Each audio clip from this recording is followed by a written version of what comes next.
Hace siglos, la diosa Astarte cruzó el Mediterráneo hasta la isla de Ibiza para transformarse en Tanit. La diosa cartaginesa cambió nombre y hogar al trasladarse desde el norte de África a la isla Balear. Pero la luz que irradiaba a sus devotos era la misma, la luz que le nacía de la madre luna.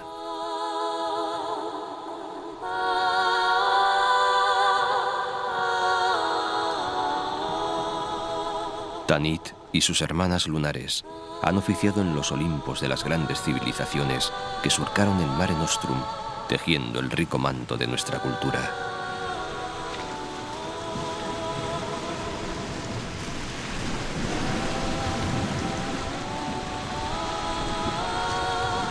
Tantas hijas divinas hablan de la importancia de la luna, que cuando mengua, dicen, se acerca a la muerte. Al observar las fases de la Dama de la Noche, el hombre pudo apresar el tiempo y comprender los ciclos de la naturaleza, y supo asumir la fugacidad de la existencia. ¿Cómo no considerarla sagrada? El mundo antiguo construyó todo un universo mágico de mitos y leyendas en torno a la luna, que representaba el lado femenino de la naturaleza.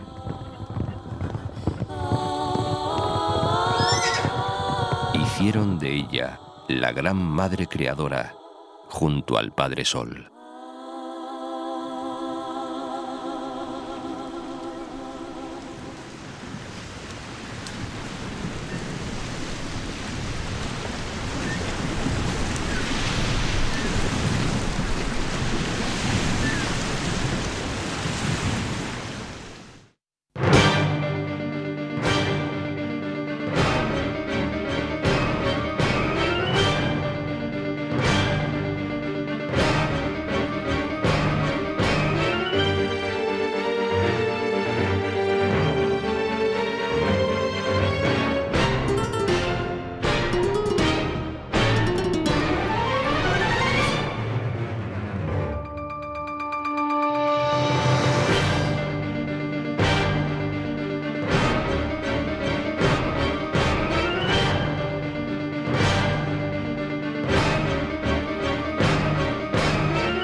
La primera de las islas de la Luna y de todo el territorio español en recibir y despedir los rayos del sol es Menorca.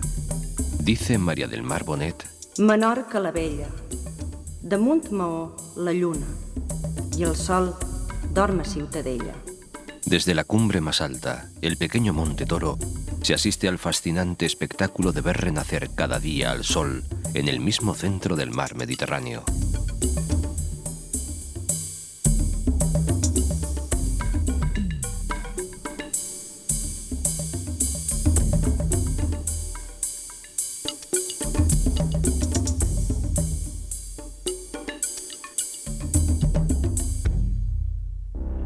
En derredor se extiende esta isla menor, quizás la isla central del mundo que cantara Homero.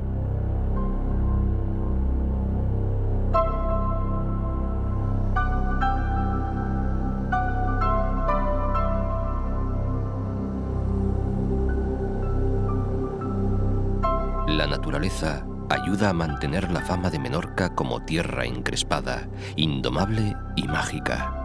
Dicen que los vientos de la tramontana son capaces de alborotar las mentes y transformar las conductas. Aunque, como decía Pere Xerxa, els que hem nascut de la mar tenim per pàtria una barca.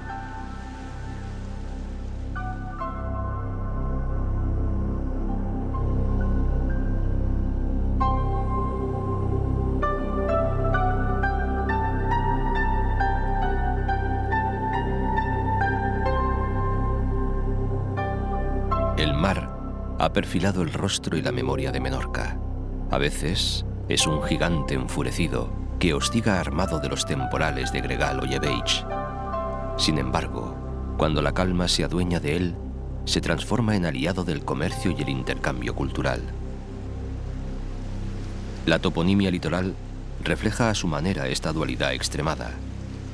La cala dels Morts o el Cabo de Smalbazar hablan de tragedias y naufragios, como el del buque francés General Chancy, en el que perecieron 100 personas.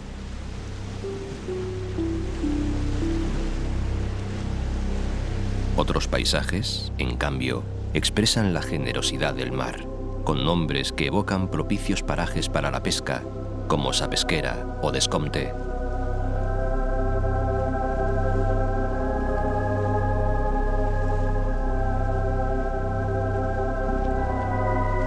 Pero hoy, el Mediterráneo aporta otras fuentes de riqueza y placer. El litoral norte es duro y arisco. Las calas conjuran a la soledad entre acantilados cincelados por el viento y un mar bravío.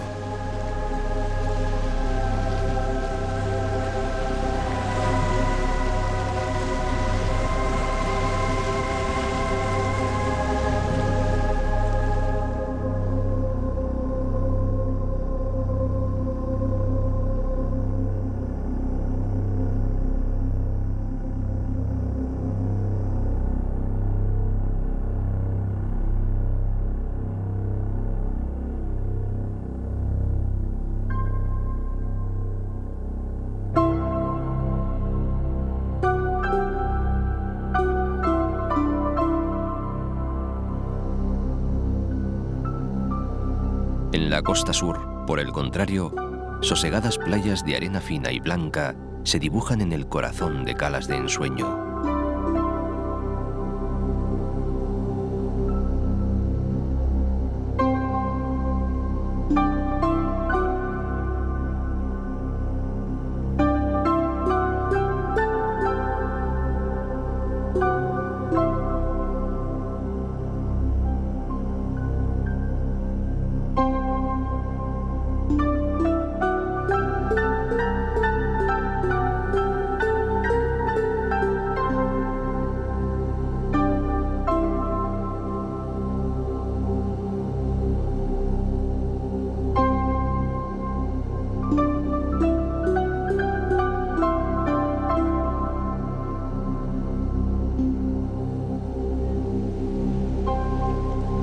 La isla, que es reserva de la biosfera, guarda pequeños paraísos casi vírgenes.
Y un importante patrimonio cultural único, un magnífico museo arqueológico al aire libre, conformado por taulas, navetas y talayots.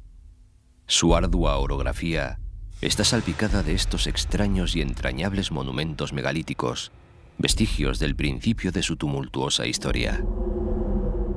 Construcciones prehistóricas sobre las que se comenzó a edificar la identidad de Menorca.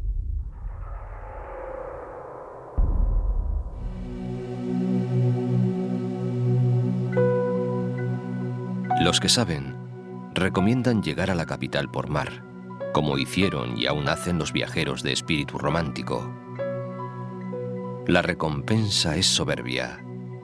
Desde la embocadura de la ría salen al encuentro las casas de Mahón, asomadas al acantilado bajo las ruinas del castillo de San Felipe, y los imponentes murallones del fuerte prisión de la Mola.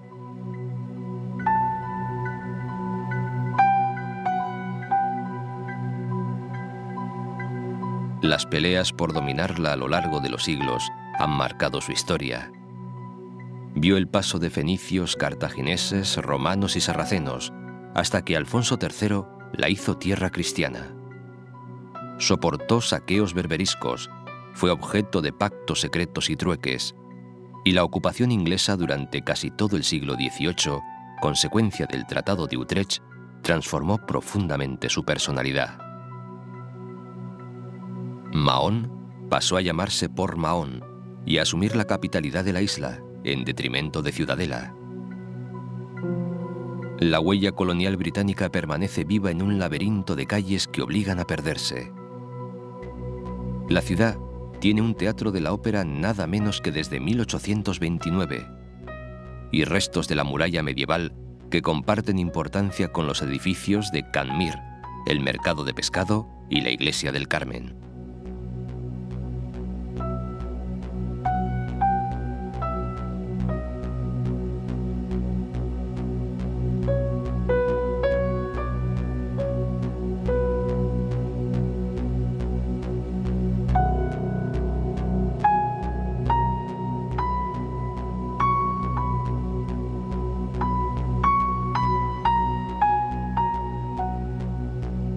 A los pies de Mahón, por el barrio de Baixamar, se encuentran los puertos Mercante y Deportivo y los tinglados de otras instalaciones náuticas. Puerto admirado por Barbarroja, soñado por Andrea Doria, punto de partida y refugio de importantes flotas de guerra. Baixamar es el gran punto de encuentro, el espacio reservado para la diversión, sobre todo cuando es la luna quien manda. Se asegura que The Golden Farm, que se levanta majestuosa junto al puerto, pero en la otra banda, fue testigo de los amores de Lord Nelson y Lady Hamilton. Del puerto de Mahón decía Josep Pla: podría tratarse de un paisaje en miniatura del sur de Inglaterra. Es un paisaje ordenado no según la geometría, sino según una gracia natural y holgada, aprovechando los accidentes del terreno.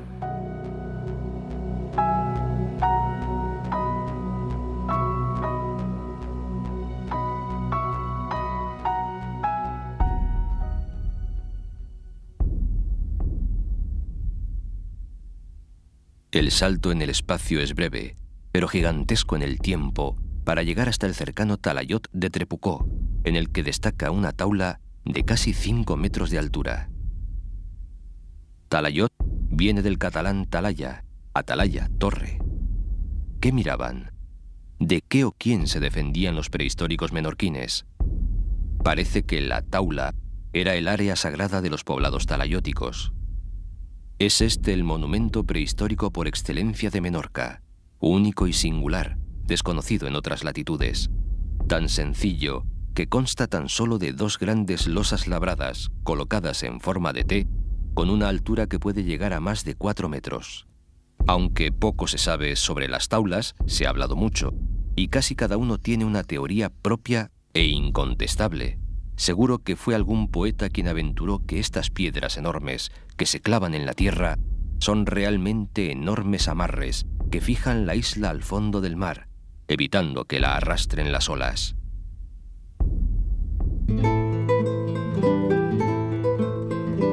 La blancura de Esgrau brilla como un faro de sol en los límites de uno de los parajes costeros más bellos. El agua y la roca han firmado un armisticio para crear juntas el Parque Natural de la Albufera.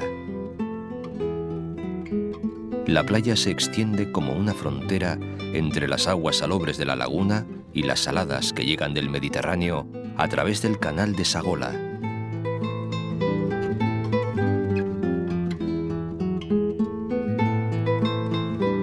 La isla de Colom asume en solitario la labor de frenar el ímpetu de las olas, mientras en las orillas de la laguna se alternan bosques cerrados de lentiscos, sabinas y pinos.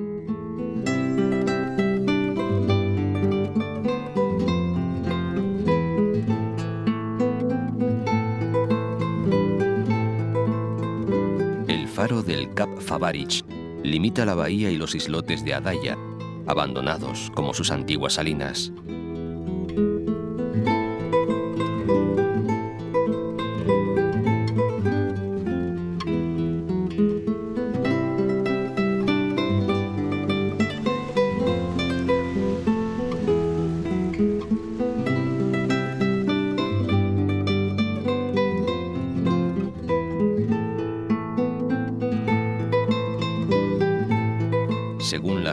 día, son estas tierras del norte, ocres y rojizas, las más antiguas de la isla.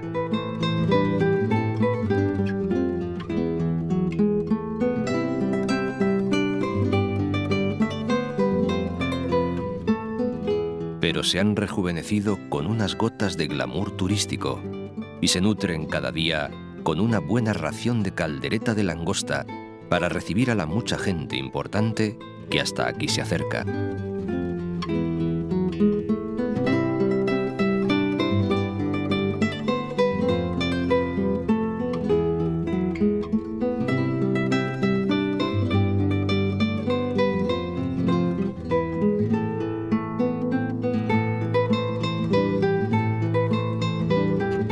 Fornells, veterano poblado de pescadores, sigue su vida tranquila con ritmo de pueblo, mientras sus casas bajas bordean las márgenes de la gran bahía.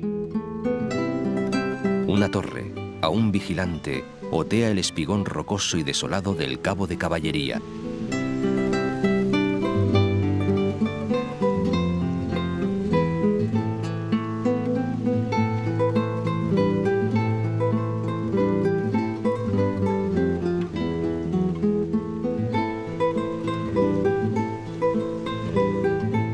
El sur es distinto. Playas y calas acogen modernas urbanizaciones y ocultan viejos secretos del mar.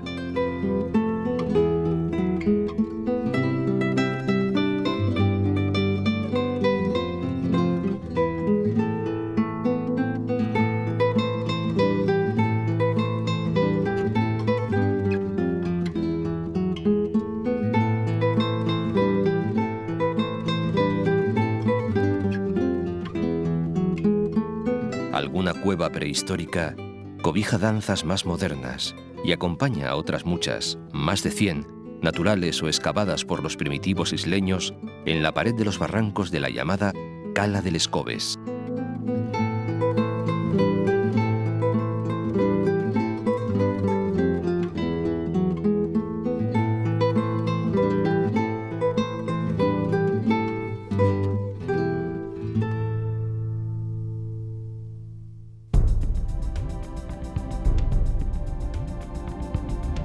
Camino de Ciudadela, en el extremo oriental de la isla, el interior se presenta como un territorio abrupto en el que brillan prados y se ondulan las colinas verdeadas por la humedad del Mediterráneo.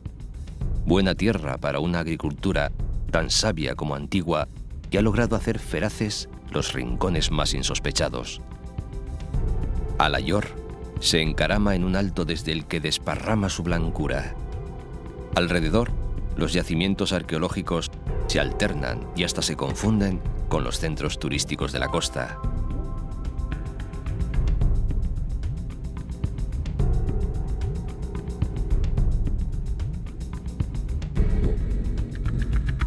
Ferreríes, este viejo camino capitalino que aún conserva el nombre de Real, discurre junto a la iglesia de San Bartomeu. Las ruinas de una fortaleza árabe se encaraman en la colina de Santa Águeda y guardan el recuerdo de otros tiempos, cuando sus hombres más representativos intervenían en los negocios y las cosas públicas de Menorca.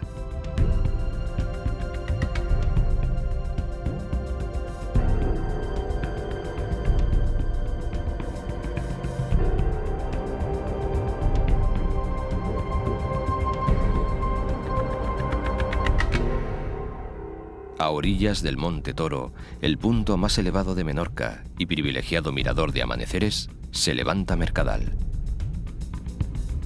Municipio del que ya habla el historiador romano Plinio en el siglo I, citando la existencia de una villa llamada Sanilla, unida al Toro por una calzada.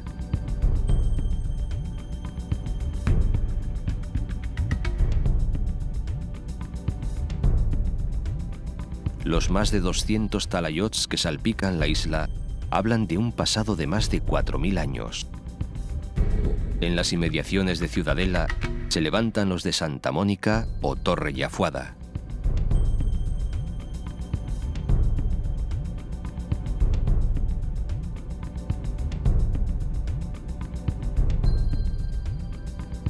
Sobre ellos reina la naveta de Estudons, un conjunto de gigantescas piedras dispuestas en herradura. Parece una nave volcada, quilla arriba, hogar seguro que primero cobijó seres humanos para más tarde ser refugio funerario de cuerpos y espíritus. Es el más descomunal testimonio dejado por el misterioso pueblo que habitó Menorca en una remota antigüedad. Ciudadela fue así bautizada en 1287 por su conquistador, el rey Alfonso el Liberal. Mantuvo su condición de capital hasta la llegada de los británicos en 1722, cuando Mahón le arrebató ese título, tanto por razones de táctica militar como por la voluntad de los conquistadores de alejar la nociva influencia de la nobleza y la iglesia nativas.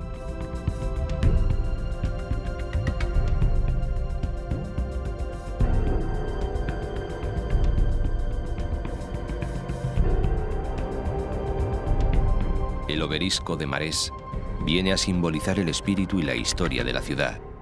Se alza en la plaza de Sborn para recordar a los caídos en su defensa frente a los ataques del Imperio turco por el año 1558.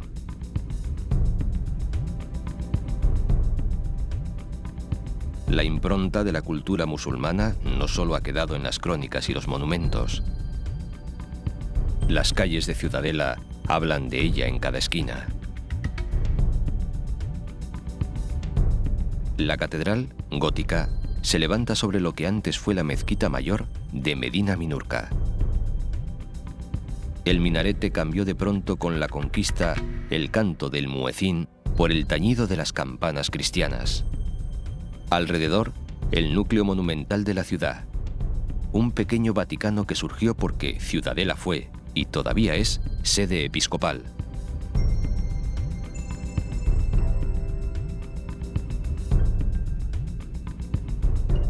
Y junto al poder eclesiástico, el nobiliario, que se hace presente en palacios y mansiones. La aristocrática discreción de las calles principales contrasta con el bullicioso tránsito de los adoradores del sol, que abarrotan las plazas del Carrer y Ses Voltes. En Ciudadela celebran cada año el Saqueig, una fiesta que recuerda a un momento triste, la prisión larga y terrible en Constantinopla de los cautivos secuestrados durante un ataque de la Armada turca. Y vecinos y forasteros disfrutan con los juegos ecuestres que recuerdan un antiguo origen. Hombres y caballerías compiten en esta ciudad de traza medieval que, como toda la isla, se asoma sin desconfianza al Mediterráneo. És la Menorca de Antoni Taltabull. Filla d'una mà aventurera, bessona de la fúria i de la calma, platja oberta a l'esperança.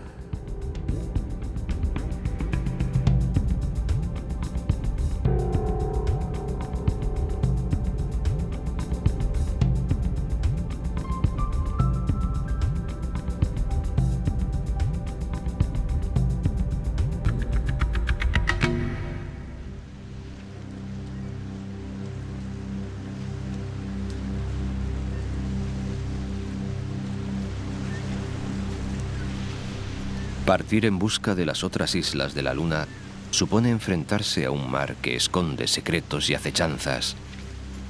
Puede ofrecerse como un camino franco o como un auténtico infierno de fuertes vientos, peligros y tragedias.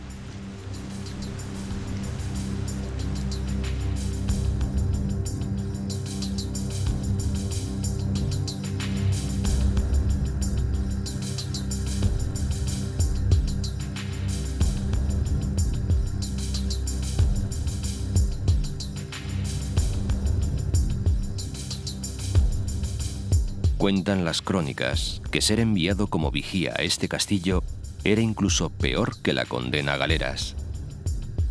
En el siglo XIV se construyó la fortaleza dominando la isla de Cabrera y, sobre todo, el mar.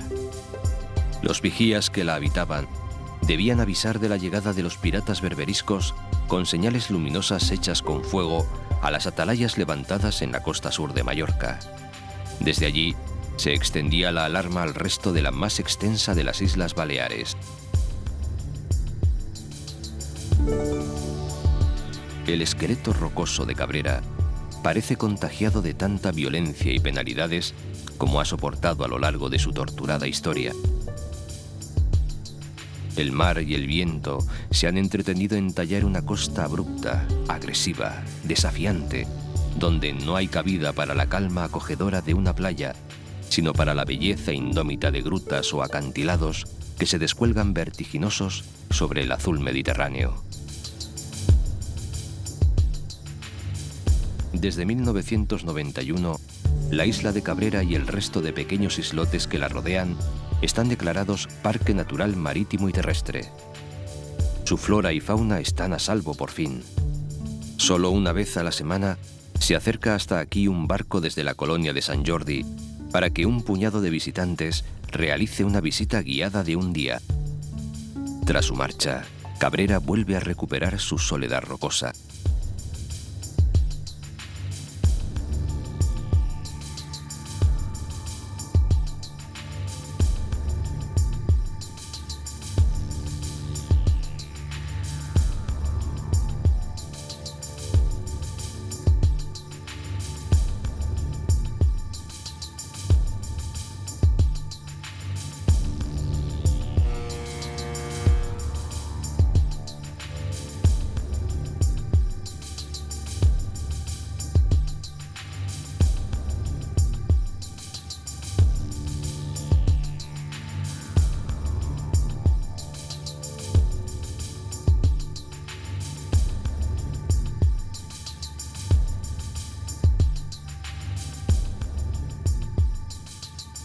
Decía el poeta Felip Courtoy en 1918: A Eivissa, petit bocí de la terra catalana, que arrencà la tramuntana i enmig de la mar florí.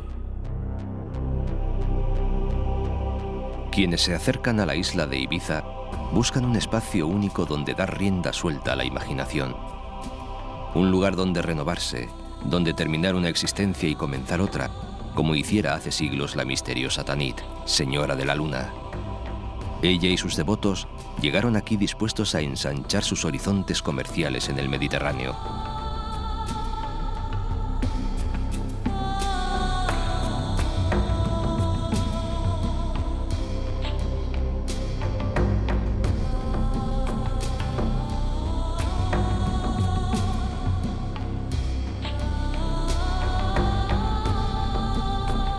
Antes ya habían visitado Ibiza los griegos.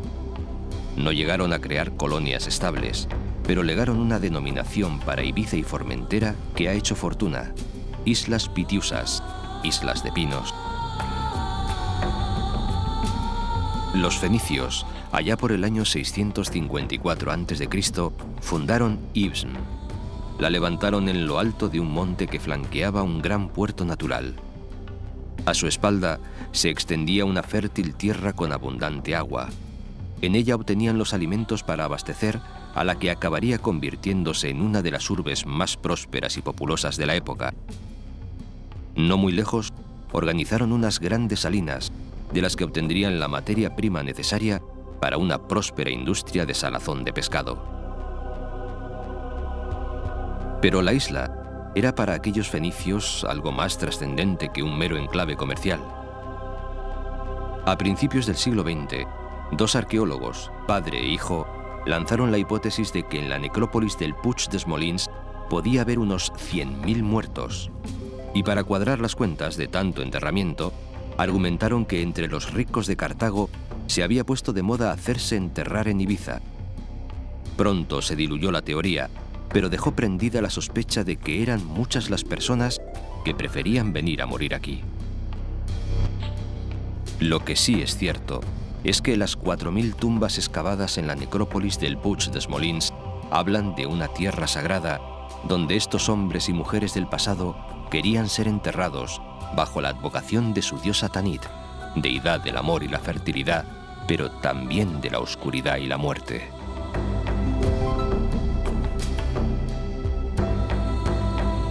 Los siglos posteriores vieron pasar por Ibiza a romanos, vándalos, bizantinos y visigodos, pero fueron los árabes quienes dejaron una impronta que todavía hoy rebulle en las angostas calles de las ciudades de la isla, que denominaron Iavisa, llamando Madina y Avisa a su capital.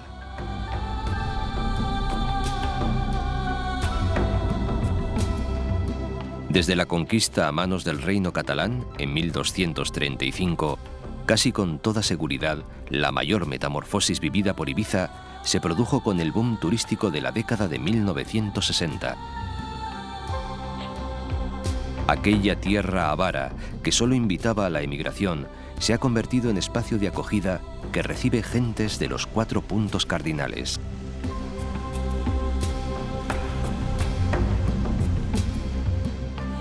Lo positivo y lo negativo conviven en la isla, que parece atravesada por una enigmática energía. Islotes, como Esvedra, vienen a confirmar este halo de misterio. Una de sus casi inaccesibles grutas fue elegida por el carmelita Francisco Palau como lugar de retiro espiritual. Aseguran que aquí experimentó el anacoreta singulares visiones místicas.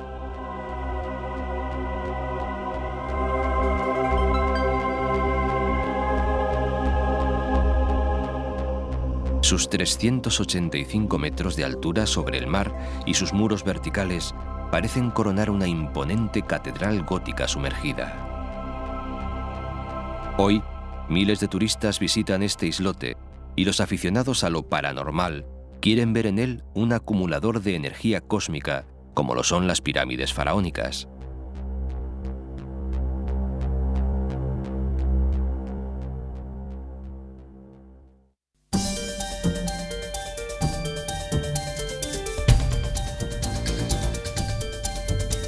Desde lo más alto es como mejor se puede contemplar la monumentalidad de las murallas de la capital.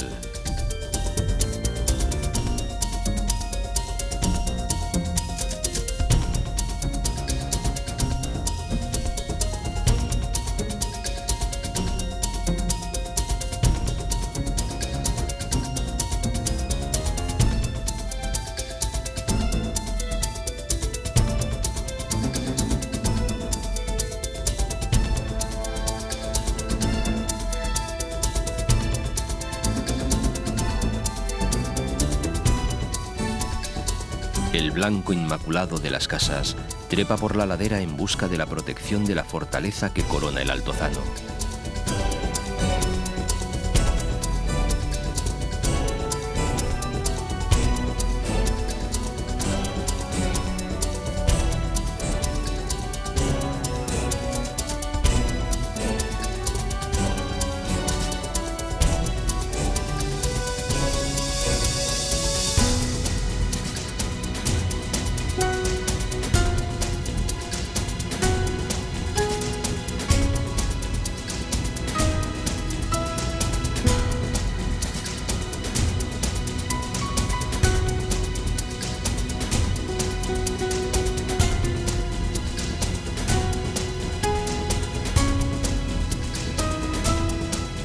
Los que conocen la ciudad recomiendan que nada más poner el pie en ella se visite la parte antigua, Dalt Vila.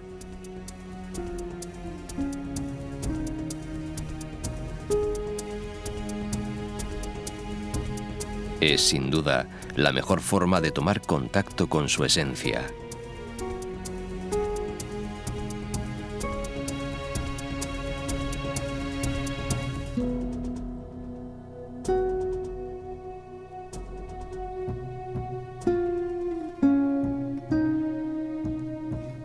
Callejear por aquí es viajar también en el tiempo. Lo contemporáneo se alterna con la presencia viva del pasado.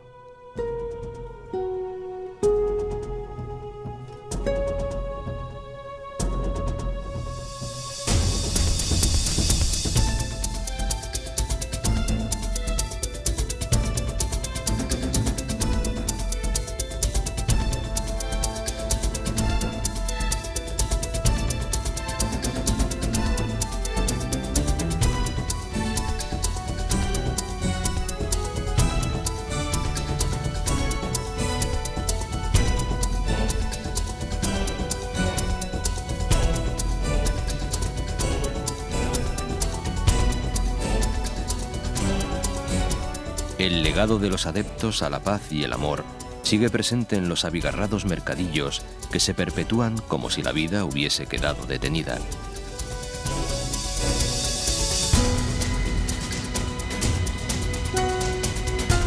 Por lo que fue arrabal de la Marina, bullanguero, divertido, artesanal, creativo, desmedido, se sentaba a escribir Albert Camus, mientras bebía una horchata dulzona, contemplando la curva de las colinas que bajan suavemente hacia el mar y cómo el atardecer se hace verdoso. En la capital, el bazar multicolor se abre cada día en el puerto y a su alrededor locales de toda la Haya donde añorar nostálgicos tiempos de utopía.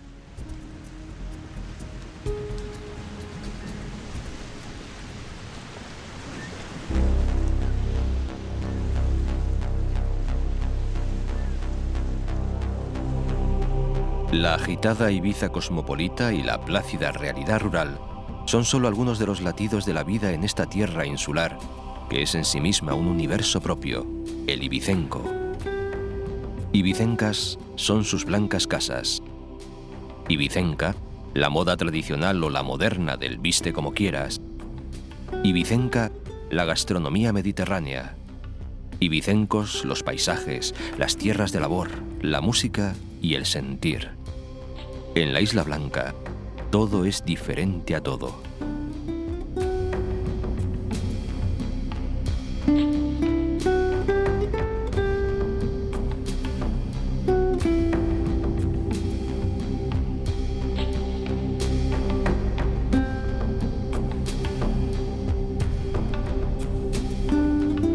En su día fue conocida como la Isla de la Sal por lugares como este. Sesalines es hoy un territorio de flamencos, halcones y águilas. Antaño fue un importante emporio del que salía la principal riqueza de Ibiza. Y existe una historia larga, casi legendaria, que recuerda el duro trabajo de los saliners, cuando en la hora fuerte del sol hacían un alto en las labores del campo para amontonar la sal en los estanques.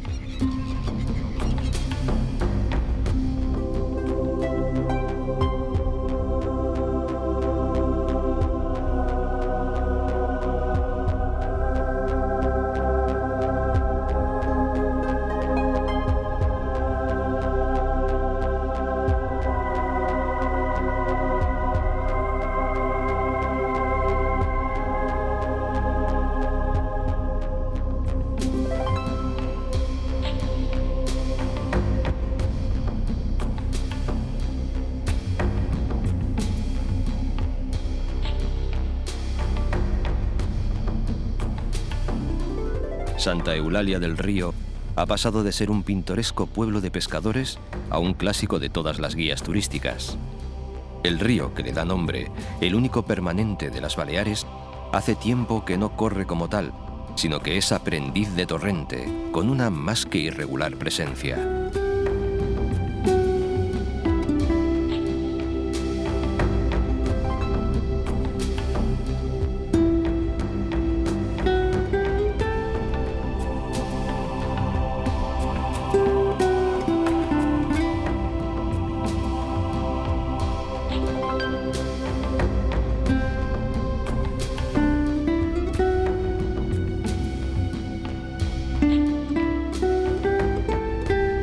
Pero no es menor la belleza de tantos otros lugares, cercanos, íntimos, a la vera de ese camino de oro que forman una retahíla interminable de playas.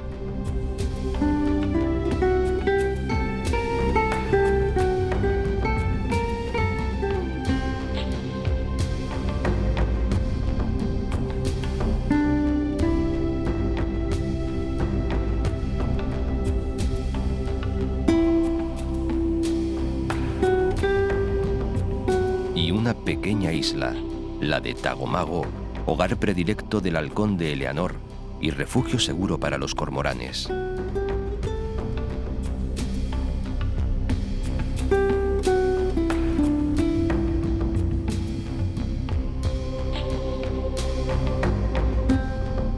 Al margen de todos los tópicos que por la isla surgen como sin querer, porque la vida misma lleva a ellos y se empecina en hacerlos realidad, existe una Ibiza más íntima que sobrevive arrinconada y protegida en el norte montañoso, el Zamuns, algo así como Los Altos.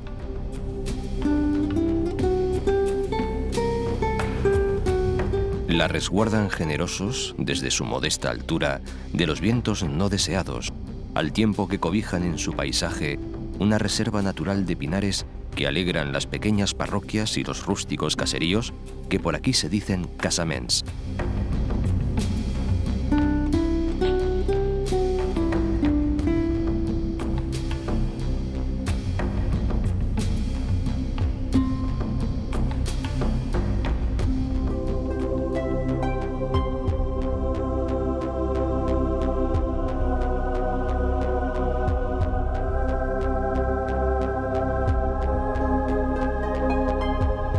Entre campos secos y pinares verdes, pueblos pequeños y tranquilos, pese a que hasta ellos llegan los incansables turistas, que siempre son bienvenidos.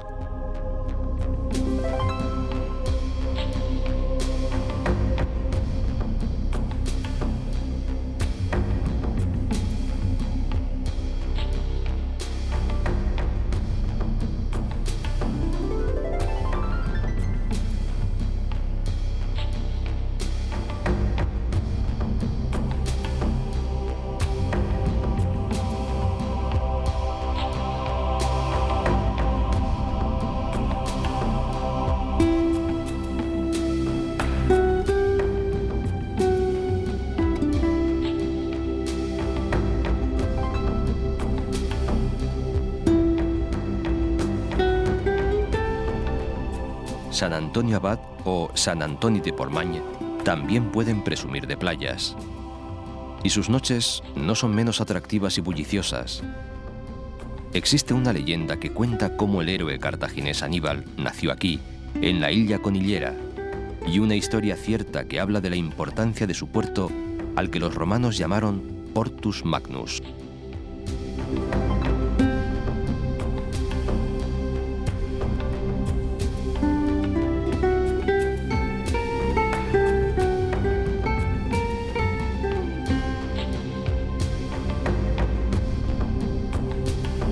Ibiza se encuentra rodeada de más de 50 islotes.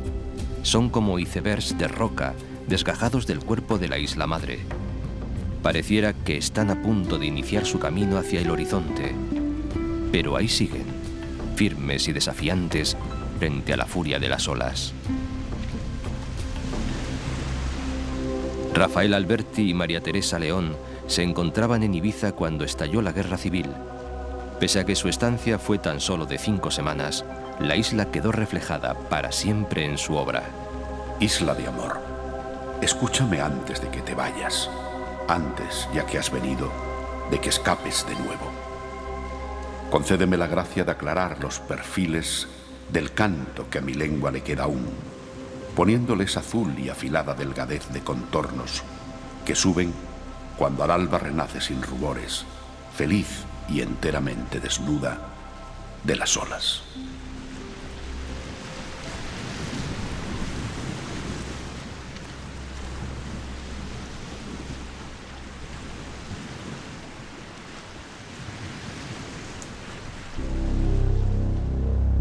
El Espalmador es un islote a caballo entre Ibiza y Formentera. En la antigüedad acogió un importante puerto de tránsito, pues se encontraba en un punto estratégico de las rutas comerciales marítimas que surcaban el Mediterráneo occidental.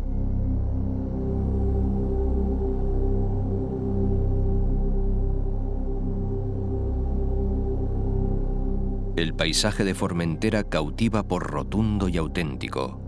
Nada aquí es desmesurado, salvo la belleza y la calma que envuelven la isla.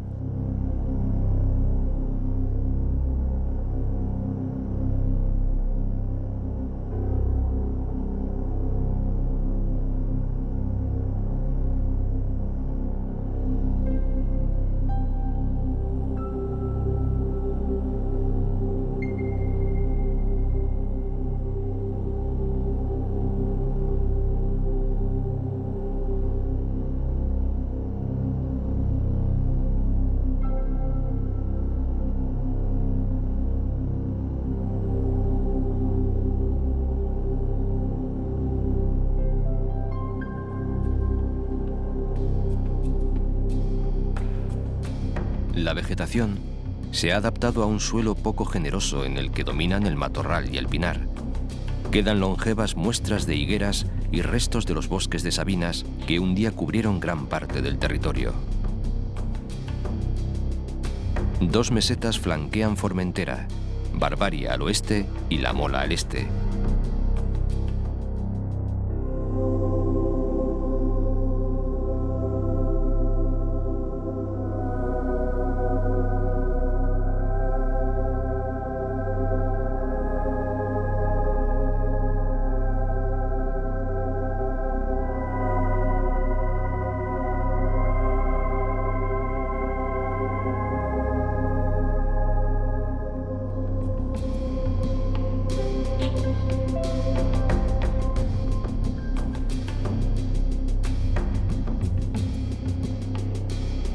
Al norte, junto a la costa, lagunas litorales y bahías, donde se ubicaron unas antaño importantes salinas.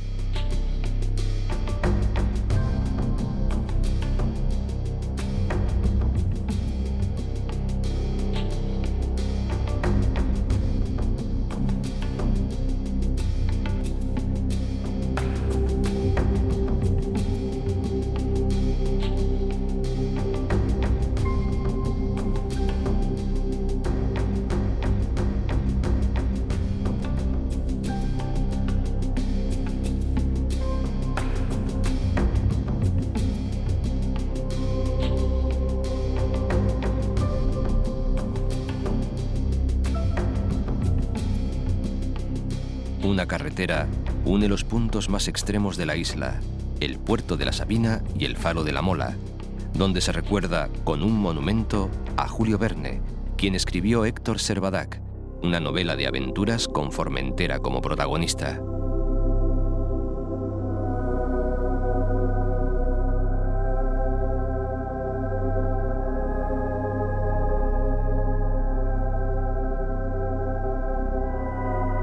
La vida nunca ha sido fácil en la más pequeña y meridional de las Baleares. Solo la tenacidad de sus habitantes logró arrancar a la tierra cosechas de cereales, vid, almendra, algarrobo o higos. Tan precaria economía familiar se apoyaba también en la ganadería de ovejas, cabras y cerdos y la pesca de bajura. Pero no era suficiente, y muchos, sobre todo los más jóvenes, se veían obligados a emigrar a América, mientras otros trabajaban de temporeros en las salinas. Pero los hombres se han empeñado en vivir en Formentera desde hace más de 4000 años. Su historia ha ido pareja a la de su hermana Pitiusa. La conquistaron los catalanes en 1235, pero desde la segunda mitad del siglo XIV, la isla fue a lo largo de 3 siglos tierra de nadie.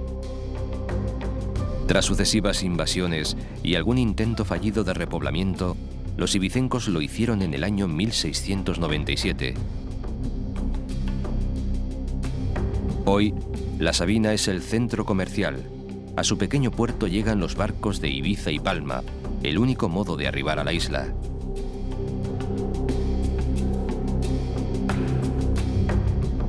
En los años 50 del siglo XX, Formentera experimentó una nueva invasión, pero esta vez pacífica. Por aquí aparecieron miles de jóvenes en busca de una nueva Ítaca donde saciar su sed de experimentar y conocer. Llegaban de Londres, Ámsterdam, París, Los Ángeles. La isla se convirtió en un fértil territorio de creatividad.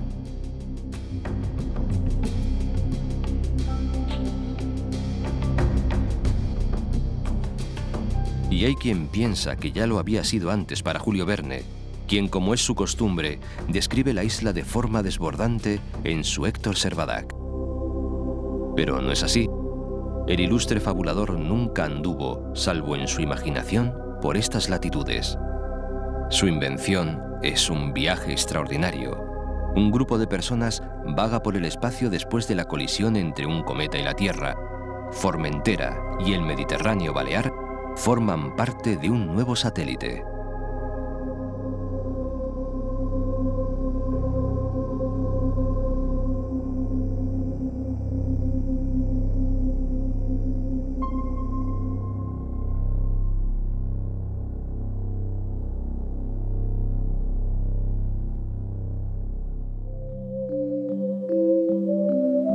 En Formentera, todos los caminos llevan al mar. Todos los caminos son el mar. En su libro La isla, publicado en 1974, el poeta y novelista Emilio Sola escribió: Yo soñé Formentera como una isla de infinitos puentes extendidos, de infinitas escalas hacia el cielo. Quiero dormir, sin nadie al lado que me vele el sueño, morir dormido.